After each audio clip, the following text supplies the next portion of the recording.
बदनामी और तलाक। राधिका बस रोए चली जा रही थी। उसके आंसू रुकने का नाम नहीं ले रहे थे। वो अपनी माँ से बार बार एक ही बात कह रही थी, मुझे बदनाम करके उसे क्या मिला? सिर्फ उसे डाइवोर्स यानी तलाक चाहिए था, तो वह उसे आसानी से मिल जाता। उसने मेरा नाम गैर मर्दों के साथ क्यों जोड़ दिया? मेरी जिंदगी नर्क बना दी है। मेरे पति होते हुए भी खुद मुझ पर ये इल्जाम लगा रहे हैं कि वही इंसान है जो कल तक मेरे लिए सब कुछ करने को तैयार थे, दिन को रात कहने को तैयार थे। आज अपने अहंकार में मुझे नीचा दिखाने के लिए मुझे तलाक दे रहे हैं। मेरी गलती क्या है? सिर्फ इतनी सी कि अपने और अपनी बेटी के लिए आवाज उठाना। अब लोग भी मुझे अजीब सी नजरों से देखते हैं, गंदी गंदी बातें करते हैं। रास्ते पर चलना मुश्किल हो गया है। सहेलियों ने भी मुंह फेर लिया है। बस कुछ ही मुझे समझती हैं और मेरे साथ हैं। माँ, आपका और भाई बहन के का साथ और बेटी का प्यार मेरा हौसला बढ़ाता है। मैंने भी फैसला कर लिया है। मैं लोगों के तानों से, बदनामी से डरूंगी, ना ही झुकूंगी, ना रुकूंगी। अपने आत्म सम्मान और हक के लिए बिना थके लड़ूंगी। लोगों से, उस इंसान से जिसमें इंसानियत ही नहीं रही। और फिर शुरू हुए कोर्ट कचहरी के धक्के, पैसों की और समय दोनों की बर्बादी। पर कोई दूसरा रास्ता भी तो नहीं दिख रहा था। सबसे बड़ा दुख और झटका उस वक्त लगता था जब राधिका को उसका पति कोर्ट में सामने खड़े होकर गलत और गंदी गंदी बात बोलता था। वो बहुत मायूस हो जाती थी। कभी कभी सब कुछ छोड़कर कहीं दूर भाग जाना चाहती थी, पर उसका आत्मसम्मान उसे झकझोर देता। तुम ऐसे पीछे नहीं हट सकती, तुम चुपचाप नहीं रह सकती। और राधिका फिर हिम्मत कर खड़ी हो जाती, अपने और अपनी बेटी के हक के लिए। वह सोचती, मैं मजबूत बनूंगी, तभी बेटी को मजबूत बना पाऊंगी। जैसे जैसे कोर्ट में केस आगे बढ़ रहा था, राधिका का आत्मविश्वास भी बढ़ता जा रहा था। राधिका बेझिझक अपना काम करने लगी थी। उसे महसूस होने लगा था कि लोगों के सामने एक अच्छी शादीशुदा जिंदगी का दिखावा करना बहुत गलत था। अगर उसने कुछ लोगों को भी सही बात बताई होती, वक्त रहते, और अपनी परेशानियां बताई होती, तो आज ये दिन ना देखना पड़ता। लोग उसकी मुश्किलों को समझते। खैर, जो होना था हो गया, सोचकर राधिका ने ठंडी सांस ली।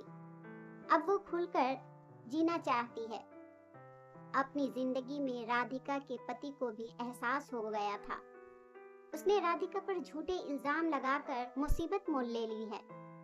उसने सोचा था राधिका जैसी समाज में एक अच्छी जिंदगी जीने का दिखावा करने वाली औरत मुंह बंद कर चुपचाप घर में बैठ जाएगी, पर हुआ सब कुछ उल्टा।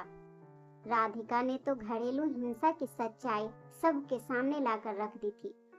कुछ सबूत भी जुटा लिए थे। राधिका ने वो अब अपनी बेटी के साथ जीना सीख गई थी। उसके घर वाले भी उसका पूरा साथ देते थे। उसका तभी एक दिन दरवाजे की घंटी बजी। राधिका ने भी सोचा कौन हो सकता है इस वक्त। जब देखा तो वो अचंभित रह गई। दरवाजे पर कोई और नहीं बल्कि उसका पति खड़ा था। उसने राधिका से पूछा, अंदर आ जाऊं? राधिका ने कुछ सोचकर कहा, हाँ। उसे अंदर बुला लिया और पूछा, अब क्यों आए हो? वह बोला, मुझे माफ कर दो, मुझसे गलती हो गई और घर वापस चलो। मैं तुम्हारे और अपनी बेटी के बिना नहीं रह सकता। अचानक आए इस बदलाव से राधिका सोच में पड़ गई थी। वो कुछ समझ भी नहीं पा रही थी, पर उसका पति केस वापस लेने और साथ में सुखी जीवन बिताने की बात कर रहा था। उसने राधिका से कहा, चाहो तो थोड़ा सोचकर जवाब देना। पर राधिका का जवाब तो पहले से ही तैयार था। उसने साथ जाने से मना कर दिया और बेटी ने भी साथ जाने से मना कर दिया और कहा, मैं मम्मी के साथ ही रहूंगी। राधिका का पति ये बोलकर तुम ठीक नहीं कर रही हो, वहां से चला गया। पूरी रात वो सोचती रही, उसने गलत निर्णय तो नहीं ले लिया? क्या मुझे अपनी बेटी के अच्छे भविष्य के लिए उसके साथ चले जाना चाहिए था? बेटी को माँ पापा दोनों मिल जाते। शायद सच में उनकी सोच बदल गई हो। सोचते सोचते कब सुबह हो गई, राधिका को पता भी नहीं चला। और सब घर वाले भी सोच में थे, क्या किया जाए। इंसान बदल भी तो सकता है। पर सब ने समझदारी दिखाकर कुछ दिन और इंतजार करने का सोचा। तब तक केस की तारीख भी आ गई। राधिका ने सोचा था आज कि पति के व्यवहार से पक्का निर्णय लेगी, और फिर जो हुआ सोच से बाहर था। पति का वही रूप पाया। राधिका आज भी अपने और अपनी बेटी के लिए लड़ रही है। बस एक बात सोचती है, उस दिन उसका पति बदला रूप लेकर घर क्यों आया था? क्या चाहता था वो?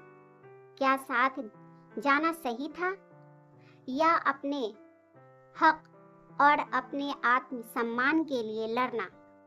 दोस्तों, आपको ये कहानी कैसी लगी हमें कमेंट में ज़रूर बताएं। प्लीज़ चैनल को लाइक, शेयर और सब्सक्राइब ज़रूर कर दें। एक नई कहानी के साथ मैं आपसे फिर मिलूंगी। इस कहानी को सुनने के लिए आपका बहुत बहुत धन्यवाद।